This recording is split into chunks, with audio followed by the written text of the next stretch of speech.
So like in National 1, the focus on the final day is on the relegation battle in National 2 North, but only this time there are far more moving parts to it. So the easiest thing for us to do is to bring up the bottom half of the table and run through what happened in round 25. And we'll start with 12th placed Hull, who moved off the foot of the division with a major 29-22 victory over Tynedale. Mike Amanga's troops were 22-3 down with around 30 minutes to go, but a Jake Boardman brace and a Paulus Latu score, all in an 8-minute window, levelled things up before Finlay Hobson's converted try on 76 minutes won it for Hull. And after no wins and no points from their games in March, back-to-back maximums for Hull means they now require just 2 points from their final fixture of the season away at 10th placed Otley to ensure their safety.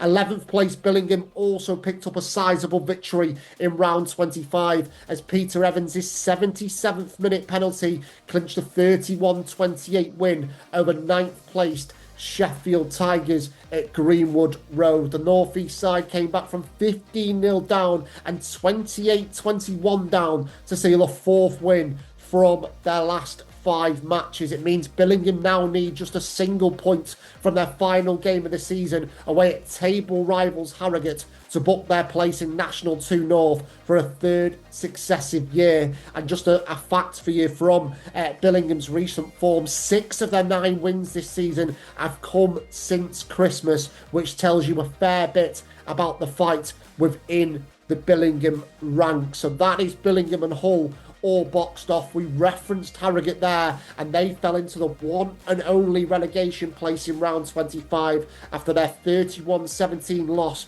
away at newly crowned champions Leeds Tykes. They were unable to register any points despite Cody Brooks' late brace, and consecutive defeats for Martin Wood and Dan Scarborough's side means they must pick up a minimum of 3 league points from their final game of the season against Billingham to stand any chance of avoiding an immediate relegation back down to the regional leagues. And of course, the full 5 points is obviously what Harrogate will be after at the Apollo Capital Stadium. So a big afternoon awaits for them, and a big afternoon also awaits for the last character in this relegation battle, who are 13th place Preston Grasshoppers, who are now 2 points above the drop. Dan Orwin's men fell to a 44-31 home loss to 3rd place Lim last time out, despite leading 31-29 at one stage, but a 7th straight defeat for Hoppers leaves them still in this scrap, and Preston go to 7th place Chester on the final day. But there won't be any last minute nerves for Otley, who confirmed their safety in round 25 with an excellent 45-22 win away at Hull Ionians after 3 straight defeats. This was a key result for Kyle Dench's men, and who will now be able to enjoy their final game of the season at home against Hull at Cross Green on Saturday. And Otley are our first feature club of the week on the National League Rugby preview show. And while they are out of the relegation picture, Hull, as we said, are certainly not. So it should make for an intriguing 80 minutes of rugby. So ahead of this one on Saturday, and to look back at the season as a whole, we chatted to Otley chairman Paul Mackie as well as head coach Kyle Dench. 25 out of 26 completed. One more game to come this weekend against Hull. I mean, can you maybe give us a bit of a brief summary of how you found the season in Otley, and how do you assess the campaign where it kind of seems that the squad has continued to learn and grow as it's gone on? Yeah, I think with me and Paul had a meeting last week just about the kind of number of turnover of players we've had over the last 4 seasons. We're looking about 40 players overall. And, you know, that's no fault of our own. A little bit of down to we're our development club, so players will move on naturally, and we want obviously boys to come in, target people from the lower leagues, develop them, and hopefully, you know, shake their hand and wish them well. You know, I've had people move away for work, move to Australia, so it's been a bit of a challenge in relation to that. The season itself, I think it's probably been the most competitive league it has been for some time, and obviously you see the points difference in comparison to the other two leagues at our level. So yeah, in relation to that, it's really competitive, and it's been a tough learning curve at points. But the games against Lim and Fyle particularly stand out. We've done some fantastic work, and I think that puts us in good stead for next season. Yeah, what's important, Chris, is that competitive nature of this league attracts members, attracts spectators, gets people in the ground. There's always jeopardy in the game, whether you're playing top of the league or bottom of the league. And that's been proven the case this year, where we've beaten 6 of the top 8 sides and top 9 sides, and we've lost to 3 of the bottom 4 sides. So, but that excitement, that jeopardy in the game is really important to get people through the gate. Yeah, just for me, I think rugby's becoming a younger sport progressively. I think the older heads are probably stopping playing a little bit earlier than they used to. And obviously with that, when you're a younger player, there's lots of avenues to learn, and being at such a competitive level, sometimes those learning moments are going to be a bit tough, but you've got to take a bit of pain to push through and get better, don't you? Yeah, and have we perhaps seen possibly that, Kyle, over sort of the last few weeks or so? Because you guys had that kind of spur between February and March, didn't you, where you got 3 or 4 wins in a row, and you kind of started to move away from this relegation battle, which seems to be dominating National 2 North towards the end of this season. But you obviously had a few setbacks, but to respond the way you did against Hull Ionians 2 weeks ago, does that just kind of show you what you were saying there, that this group can learn from those setbacks and go and produce a performance like that? Yeah, definitely. I think it's a great group of lads, and there's lots of growth in it too. Again, we looked at the team that were promoted, and the kind of the makeup of that team, and finishing 6th, and looking at the makeup of the team, we just lost quite a few key people like Luke Cole, Reece Ward, Dan Preston Routledge. Obviously, this year has been a bit of he's just had a little baby, so. That's taken a bit more of his time. Brandon Staples retired. And you're talking about people that have played Premiership, Championship rugby, and to replace them with a kind of demographic of player, not necessarily dropping down the divisions like they used to. They're tough people to replace. You're looking now at people grabbing the shirt and running with it, like a Ryan Gibson, who's been incredible with the ball. Will Derry's coming this year from Burton in the league below and done fantastically well to step up. There's lots of people within our group now that can stick their head up high and say the National 2 rugby players. We just got to build that around them, and that the growth of the squad around their mindset. But those fruits of all the work, like Steve Bonen's been absolutely unbelievable this year. Justin Hall with the stats he's been doing and strike plays. All those bits are coming to fruition a little bit, and if we can, put our best foot forward into next season, I think they'll start to grow even further. We were looking down the barrel of a gun, to be fair, at the coming out of the January period, but the crucial game in my world, and I think in the spectator member world, was the Lim game. Where we tore into them, came away with a good 5-point victory. Then that allowed some momentum to progress over the next 3 or 4 weeks, and those 4 games. 4 wins out of 5 were absolutely essential to get to the position where we are now. And Dench does an amazing job pulling together a squad in order to compete. And mid-table above is a good position in National 2. Nobody wants to be in a dogfight, and I feel some sympathy for the likes of Hull that we're playing this week, Harrogate, Hoppers. They're all great clubs with good squads, all playing good levels of rugby that can beat the best in the league, but they all find themselves in a bit of a dogfight this weekend. So let's see how it all unravels. Yeah, I was going to say, Paul, for you and Kyle, it's probably going to be a little bit more of a relaxing afternoon at Cross Green, maybe, than for opponents on Saturday. I guess, when the result came through, I think Harrogate played on the Friday night, didn't they, against Leeds Tykes, and the fact that result went the way it did, I think that made you guys safe before you went to Hull Ionian. So I guess you were able to enjoy your rugby that weekend, and I guess you're hoping to enjoy the day itself again on Saturday. I don't think Dench goes into any game trying to enjoy it. I think he puts his best foot forward on every match, and he never thinks about the opposition. It's always about what we can do. And that won't be any different on Saturday, I'm absolutely sure, because whether Hull can grab 2 points out of us to stay safe. I think the bigger fight in the game is going to be what's happening down at Apollo, down at Harrogate, where Billingham are travelling down. And if there's a team in the league that plays for the shirt, it's probably those boys from up in Billingham.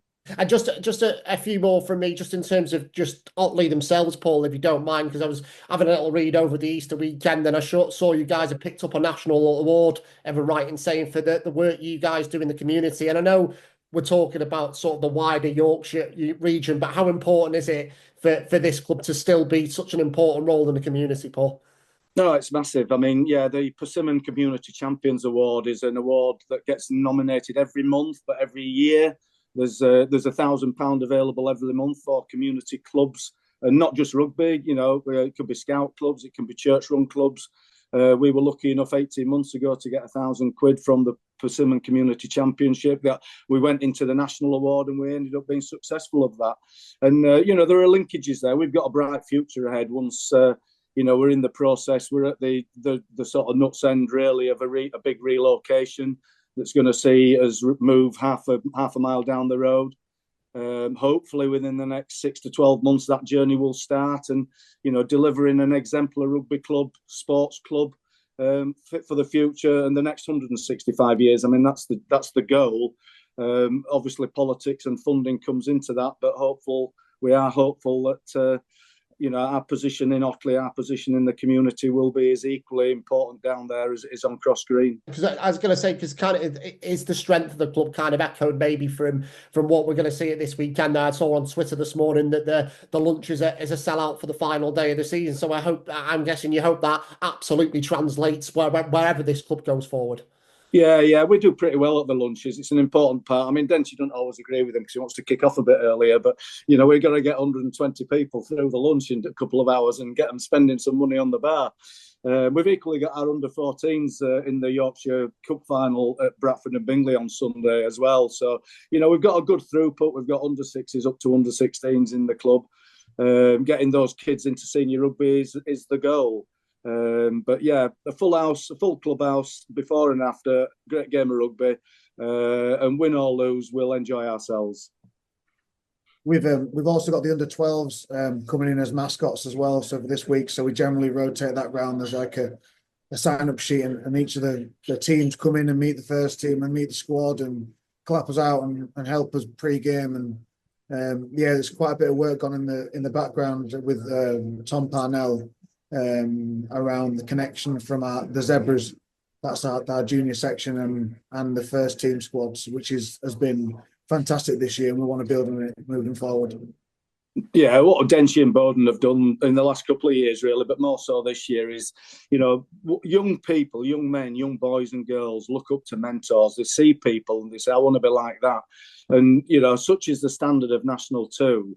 Those young kids can look at the likes of Malty and Callum and Eddie, Gibbo, and, you know, we've mentioned a few already, and, you know, aspire to be those people running out on a pitch. And the work that Dench has put into that this year has been fantastic, and hopefully the result will be rewarded for the under-14s on Sunday when they play down at Bradford and Bingley. Absolutely, Paul, and you'll be hoping for a winning weekend at Cross Green on Saturday. And just finally, guys, just in terms of the game itself, obviously, I think you've both kind of touched on it, really. A lot of focus will be on Hull at the weekend, but we want to focus on yourselves, giving you our feature club of the week on the National League Rugby preview show. Just looking at the fixture, I think if you were able to get the win on Saturday, I think that would be 4 of the last 5 that you've won at home. And I think if you do win it, you might have matched or even surpassed last year's points total as well. Kyle, so that must be, if you were to do that, give you a fantastic platform, an exciting platform to build on going into the summer and next season. Yeah, I think it's going to be a tough ask. Obviously, Hull have got a big battle on their hands where they're situated, but for us, I think, you know, we can just stick to quote Callum Irvine, stick to process. He loves saying that, bless him. Stick to process, play to the game plan, and just give bundles of effort for each other. And that's the biggest kind of element. You don't do that, you don't get anything, do you, in rugby? 52 points for survival in this league. I've never known it like this before. I mean, it's been absolutely insane. You know, 32, 33 seems to be the norm in West and East, but North has been a hell of a battle this year, and it'll be sad to see whoever goes.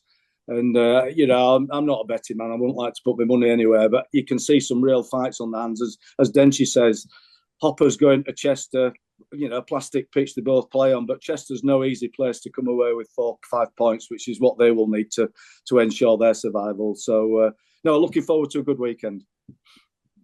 Yeah, we should have got Paul and Kyle on earlier to talk about National 2 North, just in general, rather than just focusing on Otley. I think everyone's been embraced and absorbed really by what's happening towards the bottom of National 2 North. But for Paul and Kyle, thankfully, from their point of view, it will not be their concern on Saturday because Otley are very much safe. They have put their place in National 2 North for next season and will be hoping to sign off with a victory in front of what will be a very excited cross green crowd on Saturday afternoon. But to Kyle and to Paul, thanks so much for your time and all the very best for Saturday as well. Thank you, All Chris. the best. Cheers, Chris. So a big thanks to both Paul and Kyle for their time earlier on this week. Great to hear how Otley are looking to take the learnings from the last couple of years in National 2 North to keep nurturing and progressing their squad. And like the rest of us as well, Paul and Kyle quite obviously absorbed by the relegation battle that is going on below them in the standings. And of course, it is going to be a massive Saturday for Otley's opponents, Hull, as it will be for Harrogate, Preston Grasshoppers and Billingham. And we were able to get the thoughts of Billingham, who go to Harrogate on Saturday. So here is how they're feeling ahead of such a big day in National 2 North. Yeah, as big as it comes, isn't it? We said it all season, every game in this league's a big one. But going away to Harrogate, a team who we know are proud at home with what's on the line, it doesn't get any bigger, mate. We're looking forward to it. But yeah, what do you expect from Harrogate coming into, obviously, that final game? Well, they have to win.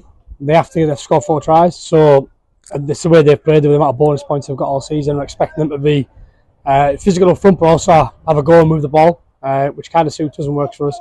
We're not thinking about a point here, a point there, lose within 7, this, that, and the other. I think it's a case of it's a game we've targeted to win all season. Nothing changes. We go and win by any means necessary. And the lads are, you can see from the last sort of 8 weeks, 10 weeks, we've had plans every week and it's worked out well. We've got a certain way that we want to play on Saturday and we'll see how we get on.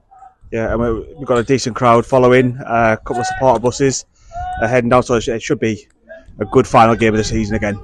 Yeah, the atmospheres are always big like last game of the season, and but this one, there seemed to be a big buy-in. I know you've pushed it big on social media, and I think we've actually extended the supporters bus, and I know you've said it every year, every game this year, as we've been working towards them, asking the crowd to come down, asking them to bring the noise. It does make a massive difference to the lads and push it over the line. Kids team on tour as well, I think. Yeah, for a kids team, yeah. 3 buses there, kids team plus parents plus everyone who's coming to support. So it's probably our closest game in the league. Technically our local derby, I think, on mileage. And we've got loads of people driving down as well. So that support's been unbelievable all year, and hopefully get us over the line at the weekend.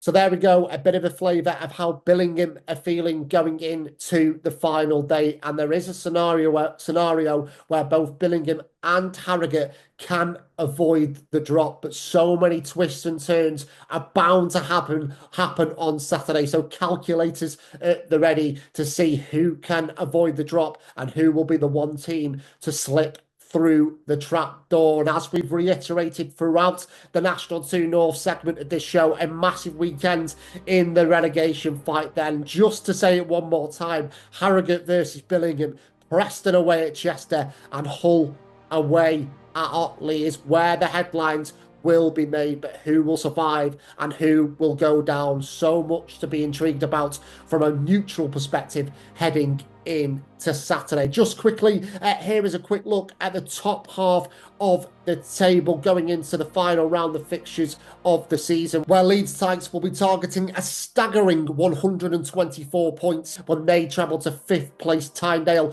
while Fylde, who you can see there, they secured a top 4 finish last time out following an excellent 36-22 away win at Wharfdale, despite having a man sent off on 33 minutes, and they will be looking to end the season strongly against 2nd place Sheffield, who've had a fabulous season under the guidance of Anthony Poser. So just to bring you back to the fixtures, where as you can see halfway down, 3rd place Lim, like Sheffield, have had a memorable campaign in 2024-25, and they bring the curtain down at home against Hull Ionians. And last but not least, Wharfdale make the trip to South Yorkshire to face Sheffield Tigers.